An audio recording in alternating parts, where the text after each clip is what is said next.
Presentation. So this is the January 12th, 2022 session of the Zoning Hearing Examiner docket. My name is David Sturkey. I'm the Zoning Hearing Examiner for the City of Cincinnati, and I'll preside over this hearing. The case before us today is case number ZH20210181. The purpose of this hearing is to allow applicants and opposing parties to testify and to offer and refute evidence and testimony. This hearing will follow the rules found in the zoning code and the supplemental rules of the Zoning Hearing Examiner. All testimony and evidence that an applicant or any opposing party wishes to offer must be presented at this hearing, unless a party has opted to submit evidence or testimony in the form of writing prior to this hearing. The hearing will proceed as follows. The applicant, the applicant's attorney, or the applicant's agent will first present the applicant's case. If there were anyone here from the public, they'd then have an opportunity to present after the applicant had presented its case. I will give the zoning plans examiner, Wes Menzel, an opportunity to provide any testimony if you would like.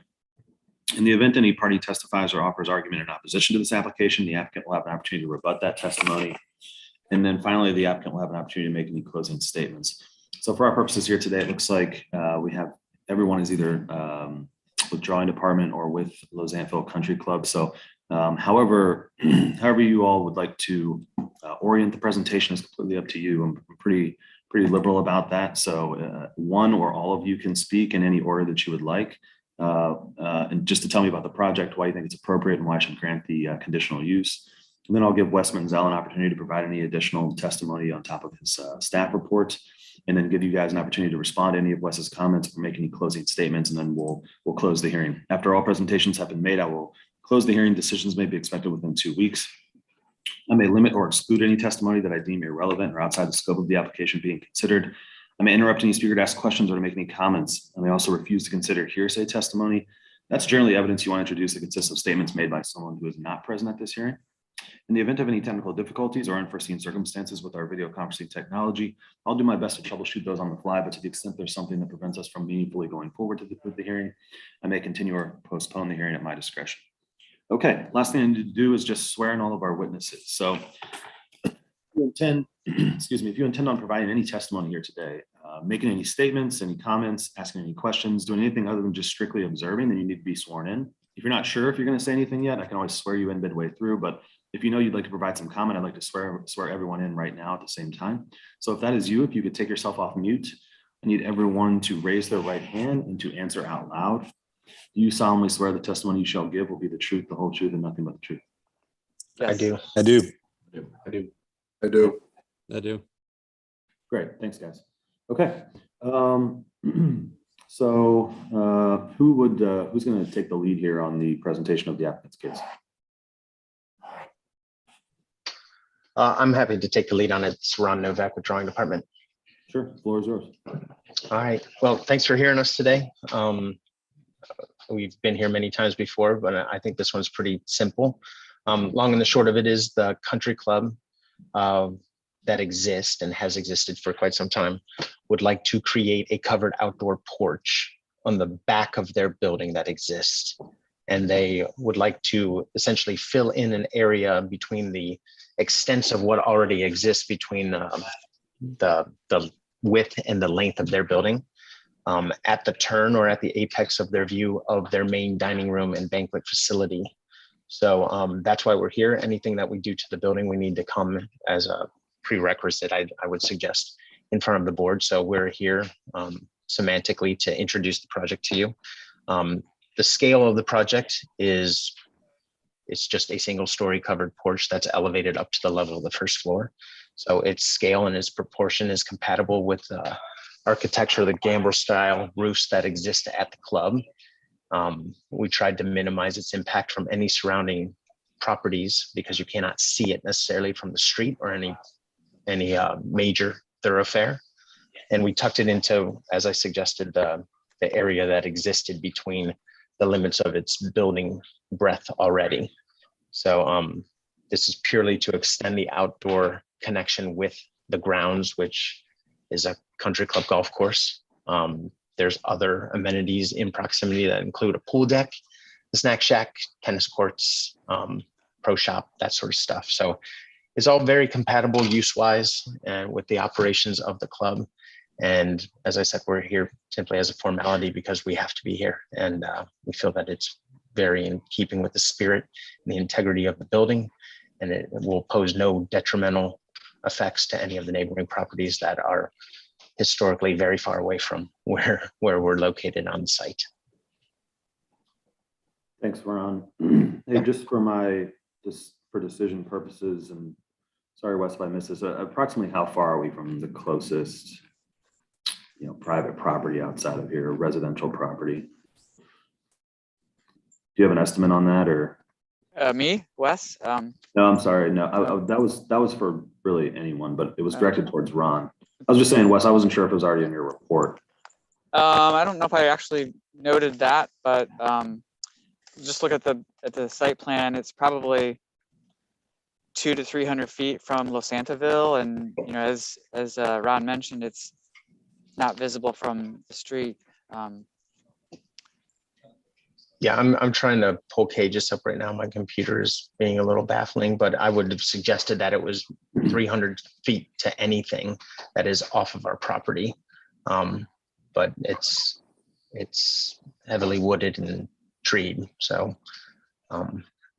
Sure. I just can't bring it up right now to get the exact measurement, but I would have suggested it was 300 feet. Yeah. Okay. Is there any, and maybe this is best for someone from Losantiville, but is there any plan for outdoor entertainment or any amplified sound or anything like that coming from the porch? Anyone can feel that. Yeah, so I'm Jay Hingsberg, and I'm the manager of Losantiville Country Club. Any entertainment, we do outdoor entertainment with our current existing pool structure, with our current existing outdoor dining venue. And no, we're not planning on having any equipment that's going to amplify beyond what we've already been using. That we've had no complaints from neighborhood or any proximal businesses. Okay. Wes, anything you'd like to add? I did just do a quick measurement on Cages, and as a crow flies, it's about 280 feet to Losantiville Road. Thanks, Wes. But do you want me to add any my comments I normally do, or this time? Or? Sure. Whatever you'd like to add now. Well, I didn't really have anything specific per se. Just the staff report covered our comments to approve. I would just maybe highlight to the management just to plan, if you have other expansion ideas, to kind of plan for that in your timeline for the conditional use process, just so no one's surprised, when you go for a permit and then you find out you need this conditional use, just as far as future projects.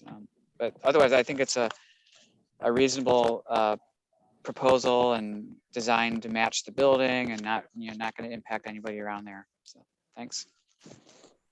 Thanks, Wes. Thanks for your work on the staff report. Okay. Any further comments in closing or otherwise from the applicants or owners before we adjourn here today? Jerry Morgan, I have one question. You said a couple weeks to make a decision. Is there an appeal process then, or a timeline after that? So there is a process for an appeal. Anyone who would like to appeal this, any affected party who would like to appeal this, can do so within 30 days of my decision being issued. After 30 days, that appeal window elapses, and the appeal timeline is over after that. But you don't necessarily have to wait that 30 days before you get the project going. Okay. Thank you. Yeah, I mean, if someone did appeal, you may want to pause to see what the outcome of that appeal would be, but there's no mechanism that would actually prevent you, once you get the decision from me, from getting the permits and starting the process. All right. Thank you. So just to clarify that, so zoning, if once your approval, zoning will approve this project and the permit will at that point would be approved. Yeah, so let me say this first. I'm going to approve this based on the testimony here today and reviewing the application materials. This is reasonable. I think Ron hit it on the head. These conditional uses for these long-standing uses are more or less just sort of going through the motions, because you just need to do this anytime you update it. So I will approve this. And so what I need to do though is formalize that decision in like a written opinion. Once that written decision is finished, I'll put it into a PDF and I'll send an email copy of that to all of you. So you all will have it just moments after it's complete. And I'll include Wes on that email. So you'll all receive it at the exact same time. So as soon as you have it, Wes will have it, and Wes can hit the green button on the permitting. And so you'll be able to get that going as soon as you have my written decision. Perfect. Does I that appreciate answer the your question? explanation. It does. Yeah. Okay. Thank great. you. Sure. Any other questions, guys? No, I'm good, David. Thank you. Okay. All right. Well, if you have any questions in the meantime, feel free to reach out to myself or to Wes, or if you just like a status update on where I'm at with the decision, just email me directly and I'll give you an update. Otherwise, thank you all for your time and your testimony. Hope you have a wonderful day. We are adjourned. Thank you. Thank you much. Yes. Thank you.